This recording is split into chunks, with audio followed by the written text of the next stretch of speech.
Well, guys, this is Unmasked Athletes by Jordan Thomas, and this is Hunter Mellinger. So today, it's our first guest on the episode, so I want to be able to, spread the message, but I also want to be able to hear other athletes' story, and I feel like it's very vital and important to kind of interview him, but more importantly, give him a safe environment, but also give both of each other be able to laugh, cry, get emotional, whatever it may be. But I hope you guys like this episode, and we're going to try to have fun. But Hunter, tell me a little bit more about yourself, about your story, your name, where you're from, your background, or just tell a little bit about everything about you. Okay. So my name's Hunter Mellinger. I grew up in a small town about 45 minutes outside of Las Vegas called Pahrump. Not a whole lot to do there. It's a small town, so I kind of threw myself into football really early. And then obviously we got hit by the COVID year, so I didn't get to play a whole lot through my youth. My parents were young. They had me real young. I think they were 18 and 19 when they had me, and then 19, 20 when my brother came around. I think the biggest thing was I loved football from such a young age, but was so locked out of it that like all I could do was watch, and it just made me want more and more to play. But yeah, I mean, generally, I played 1 year of middle school ball. I was a starter, thankfully. Wasn't really athletic enough to do it, but I was the big kid, so they threw me at tackle and said, just move people out of the way, and I did my job decently. And then, I mean, yeah, it's really about it. Pahrump ain't too bumping ever. Yeah. The big party's up in Vegas, but you got to be a certain age to be able to do some of the stuff up there. Fun, yeah. Yeah, I understand that. But so thank you for telling me about like that. So now we're going to try to get a little bit deep dive into, how football, like what do you think football gave you? Did it give you an identity? How do you navigate? And obviously being new to college football, this is my third year in college football, so we're kind of different in that. Yeah. So I know the tempo and everything, how to go about being a student first and then an athlete. Tell me about like how you were able to balance now your second semester. Obviously you can talk about your injury and how you have to sit out. Like I want you to kind of give me a detail or whatever you may be or whatever you're willing to open up. Okay. Kind of give me something that can inspire but also be very honest with whatever you need to. Because at the end of the day, I want you to be uniquely you, but also I think it's vital that other athletes understand that you're not alone no matter what. And I want you to be able to tell your story, and this is your floor. So, oh well, geez, I guess football did really give me identity. I got to high school, I was kind of slapped with the label of fat and unathletic, and I was just playing sports to be around my friends. Freshman year was rough. We started on JV, I was thankful for. Pahrump's a small school, so we don't have like a freshman JV varsity squad. At most in a year, we probably got 50 kids on a roster, 25 JV, 25 varsity, and a little bit of a gray area where like kids are getting pulled up 1 week, put back down the other week, and vice versa, where kids are staying up after playing half a season on JV. I wasn't as lucky enough to get to be varsity my freshman year. The biggest thing was coming to college and being a college athlete was when I got injured, it felt like everything was stripped of me. Like I felt like my self-worth and my value was no longer sustainable because I didn't have the sport as an outlet to personify myself. People knew me around hallways in high school because I played football, and I was such a big leader. Even as a sophomore, I had the work ethic, I made plays, I did the stuff, and I was always so team focused. It was like, we did this. It was never, I did this. Even if it was my tackle, it was like, yeah, but that guy set me up because he sealed the edge and pushed him back into me.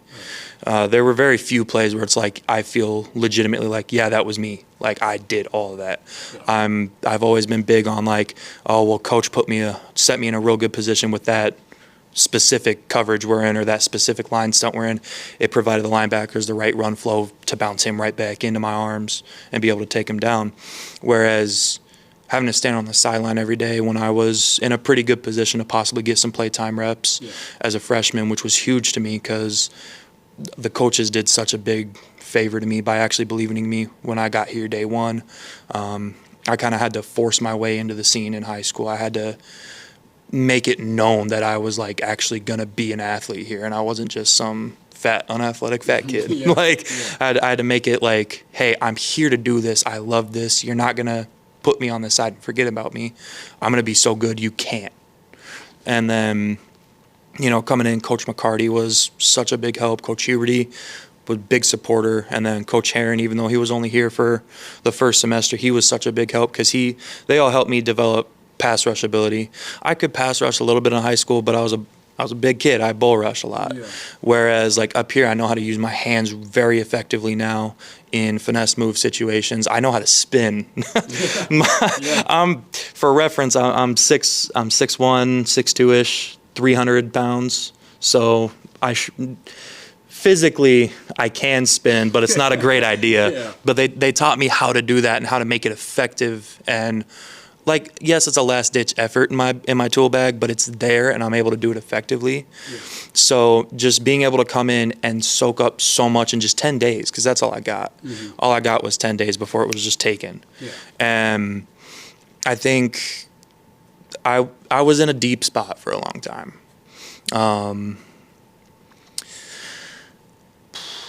I think for about a month, we didn't necessarily know what was wrong. Like Evan, I had trainers telling me, oh, this is torn. And then I went and saw a doctor and he was like, I disagree with that. I think this is the problem. It took my primary care doctor back home, Joshua, and I love that man a lot. He's an amazing dude. He handled a lot of my injury stuff throughout high school with my shoulder and my ankle.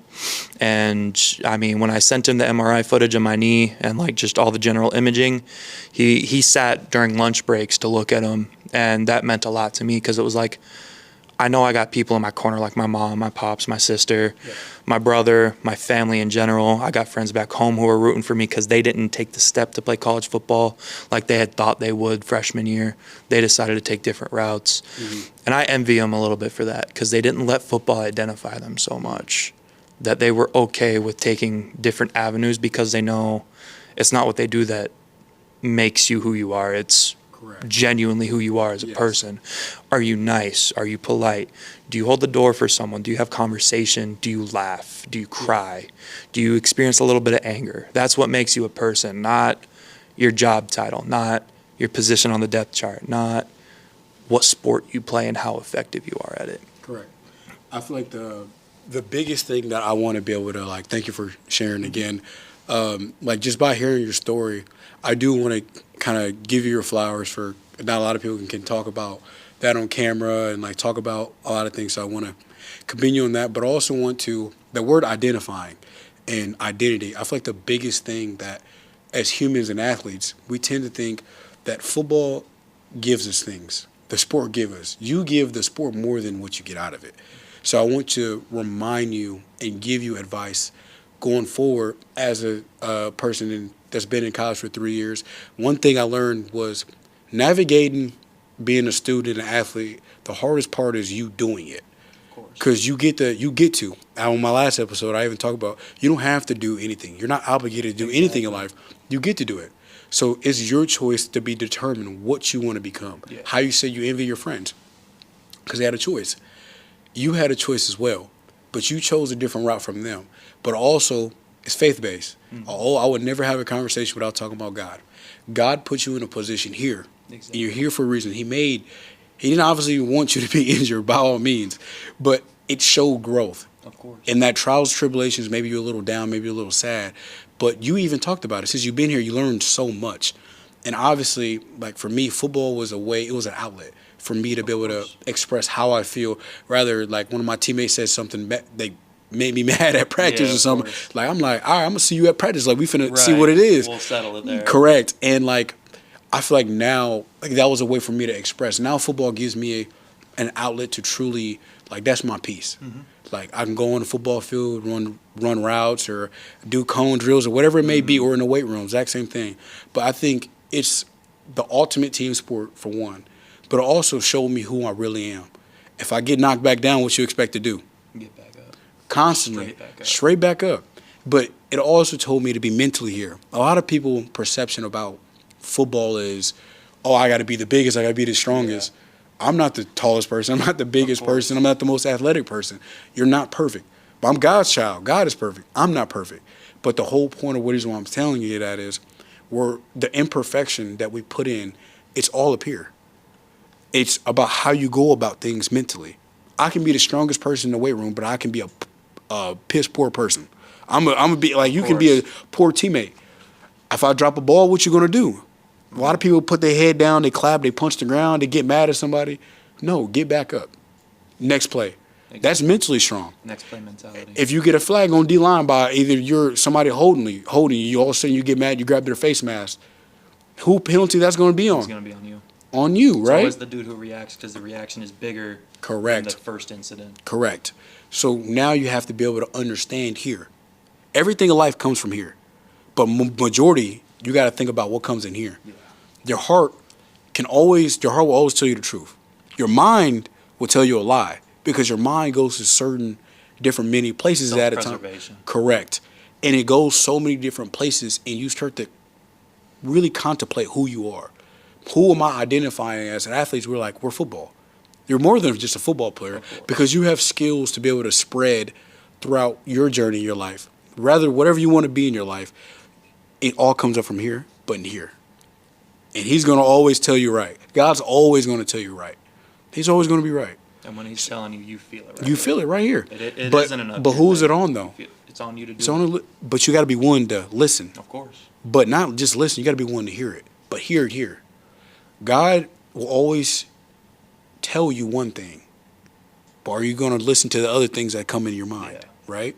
So I want you to be able to intake your story. I want you to be able to, your injury. How are you going to go about next year? But think about, be present where your feet's at. What am I doing in the offseason? Am I eating the right way? Am I working out the right way? But more, are you being a good human being? How are you carrying yourself in a way where people are like, okay, Hunter's this person. Hunter that person. Hunter helped me with this. Right? Yeah, exactly. So you want to be able to carry yourself in a, not a fake, charismatic way. Don't be fake. But more importantly, you do it because love. You want to, in love.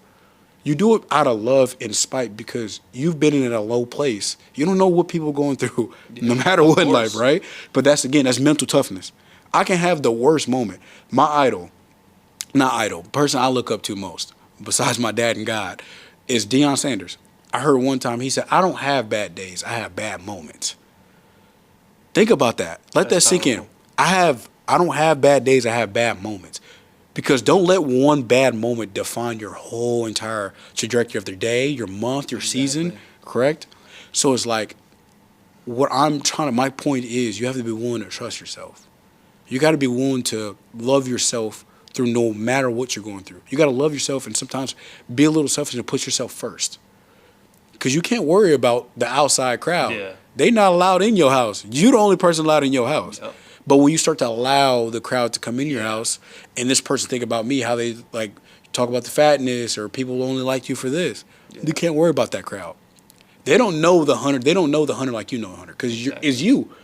But what you give to other people is what they're perceiving as. Of course. I had one conversation with Hunter and you open up just a little bit with me, right? Now I think I know you, but the whole time you don't. You only know what I told you, of course, yeah. Right? So I want you to really start thinking, stop caring about what other people think. Live your life the way you want to live. But more importantly, if you go to the top of the mountain, bring people with you. Exactly. It's so easy for you to climb the mountain and you forget everything behind you. It's so easy to do that, right? Yeah. But you want to be able to persevere through the obstacles no matter what they are. Yeah. And a couple more questions. How do you want, if football ended today, what do you want to do or who do you want to be in your life? And to stack on top of that question, when you get there, I want you to truly think, when you get there, how would you perceive the sport? Well, I think the biggest thing is I always want to be involved with the sport. The sport's done a lot for me. It's given me friendships that I'll never lose. It's given me brothers that aren't related to me at all. My best friend, he comes from a Mexican household, and I go to his house, and his mom's immediately, hey, son, and he comes to my house. My mom's like, hey, son. Yeah. It's one of those things where it's like we're not exactly brothers, but we're brothers. And it's because we bonded through the tough times, the losing seasons, and then we finally came out on top that one year, and we felt like we were on top of the world together. Yeah. But what mattered was we dragged everybody with us, from top of the varsity roster all the way down to the bottom of the JV roster. We wanted to bring everybody up with us, no matter what it took. And even if it took maybe taking some time away from us getting better to make those people better, that's what it took. And to me, that meant more than just, oh, how can I put myself in a position to be more appealing to college coaches? Yeah. But that being said, I want to be a coach when I'm done. And obviously, coaching at the high school level is not very financially stable.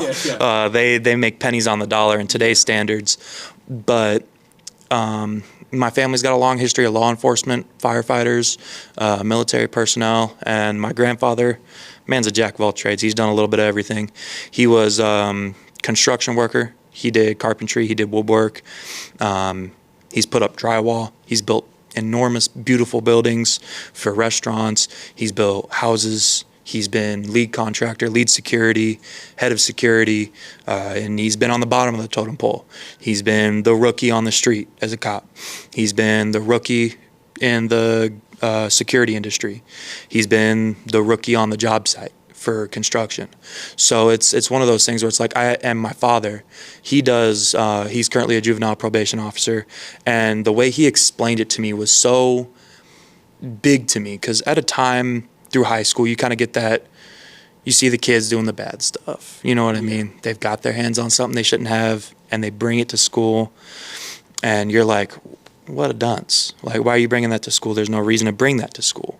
You don't need that right now. Just go 5 hours without it, 6 hours without it. But my dad looked at me and he's like, you don't know, where these kids are coming from, what their household life looks like, what their personal life looks like, what their relationships look like. You don't know if they just lost somebody in their life and they're turning to a vice. And he was like, if I can even make an impact on one kid every year I do this, to where they feel like they can turn it around, drop the vice, and become a better kid, so that way they set themselves up for a better life, that's all that matters to me. I'm not doing this for the paycheck. I'm not doing it because I think there's some weird sense of justice that needs to be brought down on kids who don't know what they're doing yet. Because that's the big thing. Kids don't necessarily understand the gravity of the things they do. They don't understand it when they go out and drink at parties with their buddies. They don't understand it when they get their hands on nicotine or weed. They just think, oh, this makes me feel better. These are the reasons I'm doing it. I just want to forget for a little bit. Yeah. And obviously that goes from kids in high school all the way up the totem pole to when you're in your midlife crisis, to when you're going through a rough spot, to when your parents pass away, to when you experience a big loss like an aunt or an uncle, or someone who was really close to you in your family, or maybe your best friend passed away. That's everybody turns to something, and I'm not saying it's a good thing or it's a good reason to, but what I'm saying is everybody has a down spot in their life where they turn to some kind of vice. And my dad does so much. He was corrections for 13 years, so he's always seen the worst of people. He's seen convicted murderers. He's seen people who have committed heinous crimes. He's seen people who have done petty theft. You know what I mean? He's seen all sorts of horrible people, and some people who it's like, you probably should have just gotten a slap on the wrist and been told not to do that again. And I mean, it was weird because he was always so pessimistic about it. But I also understood it because it was his self-preservation. Like I had just mentioned, being in that environment as somebody who has to go handle an inmate, you're in a dangerous spot because sometimes you're responding to those alone. And you're in a pod with up to 60 people. And like I said, these are dudes who range from murderers all the way down to petty criminals. And you don't ever know what's going to happen. And I'm going to share a small story that he told me about his time in corrections. So long story short, dude wasn't coming out of his cell for count. And they had to go in and get him. He's a bigger dude. My pops was a bigger dude. And he was causing a disturbance. So he goes in and he wrestles with this guy.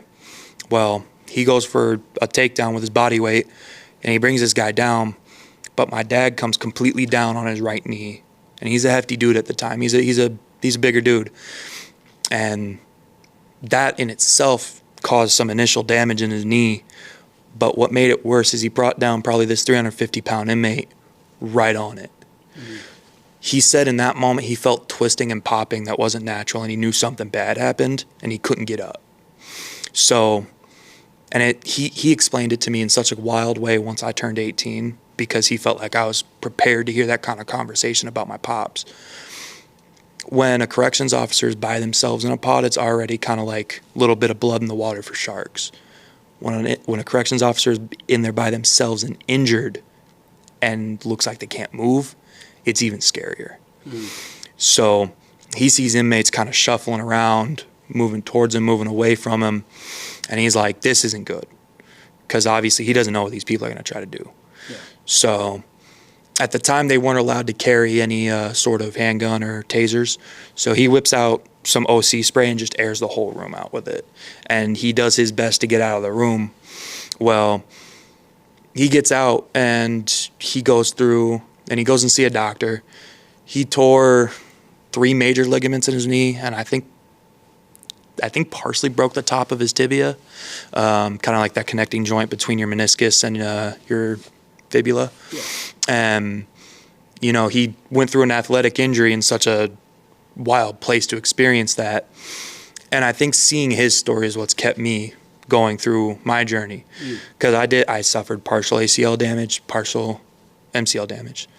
And I mean, thankfully mine wasn't a surgical matter, but our recoveries were different. But seeing my old man persevere through that and have to go from being on the couch every day for 3 months, go through all the legal things with, you know, he worked for a private prison company, going through payment issues because he's not in and they're already understaffed and they're sour towards him because he medically can't move. Yeah. It's a business at the end of the day, and when someone isn't providing, they want to kind of cut that plug. Yeah. So, you know, he went through all sorts of legal stuff with them, and then, you know, at the end of the tunnel, we come out, and right now being a JPO officer for I think the 3rd year in his career, he's senior JPO, which is just under chief, and he's more athletic and more fit and feeling even better than he did when he was 20. Yeah. So I always kind of look to him and I'm like, if he can do that, why can't I? Why would I feel obligated just because I'm hurting a little bit and I feel a little weird with my knee and I'm a little wobbly? Why would I have that sense of, oh, it's okay for me to take a rep off? Oh, it's okay for me to kind of not be in a good mood today just because I'm a little bothered by stuff going on with my body. Oh, it's okay for me to kind of be mean to people because I'm not happy with the number on the scale right now. Yeah. Why? And I always catch myself when I'm starting to feel those kind of like those easy outs. That's what I call them. Mm-hmm. They're easy outs. Being mean, unwarranted. Being pessimistic, unwarranted. Being lazy, unwarranted. I call them easy outs. It's the things that are easy. You take the easy way out, put yourself in your coffin, lay down. Because at the end of the day, you waste a day as a college athlete or even an athlete in general, goes from pros all the way down to youth. You take a day off, you're digging yourself a deeper hole. And eventually you're going to get laid down in that, and that's going to be in the terms of your career ending earlier than it should have or in a horrible way, whether that be an injury or some sort of medical issue or your family can't keep up with it anymore. Or you can't keep up with it anymore because you didn't do the work, you're disgruntled about your spot on the roster or your play time, or you're disgruntled about how the coaching staff is. And I mean, I've got a unique experience with coaching staffs just from my high school time. But it's like, why would I feel the sense that I should be allowed to do that when I watch my dad go through so much more? And I mean, even on top of that, he's gone through so much. He lost his grandfather, I think, about 2 summers ago. So that's my great-grandfather. I was thankful to even meet the guy. He had so many stories, and I kind of kick myself in the leg every now and then when I realize how for granted I took it. He had just such amazing stories about from his time in service when he was in the military, his time being a sheriff in San Bernardino County in California, even to his time just being an old man kicking around. Yeah.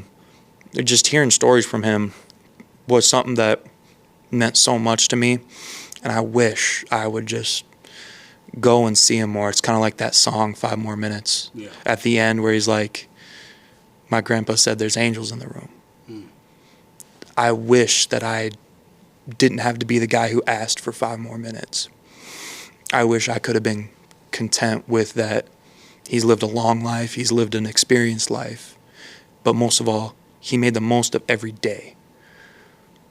So that brings me right back to where I started with, why do I feel obligated to take reps off, to be lazy, to not eat right, and still be upset with my reward? Because at the end of the day, you put in the work, you put in the effort, you eat right, you get that number on the scale to go down, or whatever you're looking at right now, you get stronger. That's your reward. Mm-hmm. You've grown. But when you're lazy, when you skip reps, when you lay around, when you don't eat right, number on the scale goes up, your quality in the weight room goes down, and then that starts a placebo. Yeah, you're going to lose that depth chart position. Yeah, you're going to lose out on some playtime that maybe the coaches would like to put you in for, but they don't trust you now. So the thing is, you can complain about coaches all you want. You can complain about your position all you want. But does your work ethic reflect what you're being given? Because obviously, if you're somebody who's doing such a great job in the weight room, you're doing great with your eating in and out of season, and you're doing great with being productive in the moments where there may not be a whole lot to do, whether that be schoolwork, a workout, time on the field when it's scheduled, or just the little things. If you have done everything for your day, then of course, kick back, play some video games, kick back, take a nap, watch some TV. You earned it. But if you constantly give yourself these little rewards and then continue to be disgruntled with everything that's happening to you, you have to look in the mirror. And that is probably the hardest thing some people can do. Nobody's ever truly looked themselves in the mirror and been like, this is what you're doing wrong. You got to turn around and fix it, or you got to deal with what's being given to you. Thank you for telling me that. That kind of gave me more insight. I actually got to know you a lot as well right there. That kind of made me like, I think it's the beautiful part about all that is just how, man, I think the beautiful part about all that is just the perseverance and the passion I can see. I also can see the relaxation and how comfortable you're getting, which makes me happy that you're comfortable on the podcast to be able to be an outlet and this is your floor, be able to tell your story. But a lot of things that you kind of were saying was making me think, like a lot of things that I'm willing to not even preach, but say a lot of times to people is control what you can control. No matter what in life, you got to be willing to control what you can control. And the things you're not able to control, you can't, put in God's hands. Exactly. God is able to do that. And I feel like a lot of your story, a lot of athletes probably can take for even like for consideration, because there's a lot of athletes maybe way worse than you. Like, for example, like the story made me really motivated to start podcasting or just kind of open up to people or interview people was Inky Johnson. I don't know if you ever heard of him. Yeah, I love him. From Tennessee, his story. Like, just imagine, like, his story about how he grew up, then being a star on the football field, weeks from the draft, he get hurt. Just like that as athletes, your moment, your shine, your glory can be over with in just seconds. Things in life that you think you glorify, you idolize, it's in the Bible. Can't idolize things. Person you need to always put first and always think is put God first. Exactly. You get a promotion at work? Thank God. Start on the football field, thank God. You score a touchdown, you get a sack, etc., whatever it may be, you thank God. Exactly. And hearing how quick things got taken away from him and him having to try to seek different things and seek validation from other people, how quick it can take away from you. That's why I always tell people, if everything ended right now in your life and football was taken away from you, who would you be? You can't say I'm a football player and you identify as a football player, right? You're more than just an athlete. Rather, you're women's soccer, women's basketball, women's swim, men's swim, tennis, I don't know, pogo, whatever it may be, like anything like that. If something's taken away from you that you truly love, what's another thing that you love? It's your faith. How can you correlate everything you've been through? How can you correlate faith and put God first through everything, all the trials, tribulations, everything, blood, sweat, and tears you put into the game? If you put that amount of effort into your faith, who would you be? That's the question you got to ask yourself every single day. I'm not perfect. I'm far from perfect. God knows nobody here is perfect, right? You're going to be willing to make mistakes. But when you make mistakes, who do you got to run to? You got to run to God. You got to be willing to repent. He's going to forgive you. But don't take his forgiveness for granted. Exactly. Listen, Hunter, I can forgive you for doing me wrong 1,000 times. Is that right for me to do? Probably not. Probably not. But that's the unconditional love that you're getting. That's why God sent his son to die on the cross. Unconditional love to forgive our sins. You don't know a lot of people when parents is willing to give up their kid to get peed on, rib cage ripped open, humiliated, drag across, right in front of everybody. Nobody's willing to die for you. Jesus Christ is willing to die for you.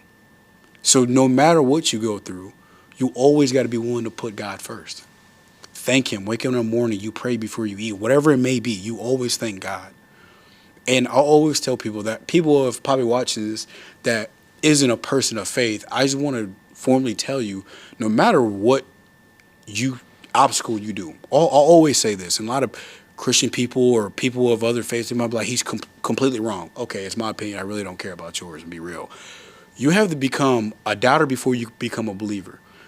I truly believe the people that doubt the most become the biggest believers because they doubted everything. Exactly. They doubted every single obstacle, every detail, every inch. And it's like, what are you going to do now? And all of a sudden you start to study. You start to really listen and hear and understand people. That's the beauty behind the nature. Yep.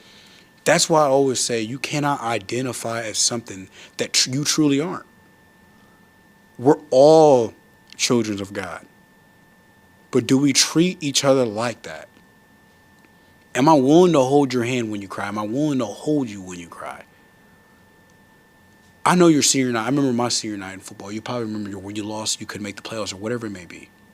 I remember crying. And I'm like, why am I crying? And then I realized all the things I went through with the guys in high school, all the emotions. I'm leaving high school, and I know I'm going to go play with college, but I'm also emotional because I know some of my friends don't get that chance. I got that opportunity. That's why I was emotional, because now I'm carrying that burden, that weight of people that couldn't do what I do. So why would I take for granted? Why would I complain about going to workouts? Why would I complain about going to practice? Watching film for a crap ton of hours is college. You're going to have a bunch of film. Why would I complain about you get to go to college? A lot of people on this that are watching, that aren't watching, we are in college, and a lot of people can't go to college. I'm fortunate, I'm blessed. So it's like, with a person like me and my upbringing, I talked about it, and I'll share a little bit more, where it's like, I came from nothing.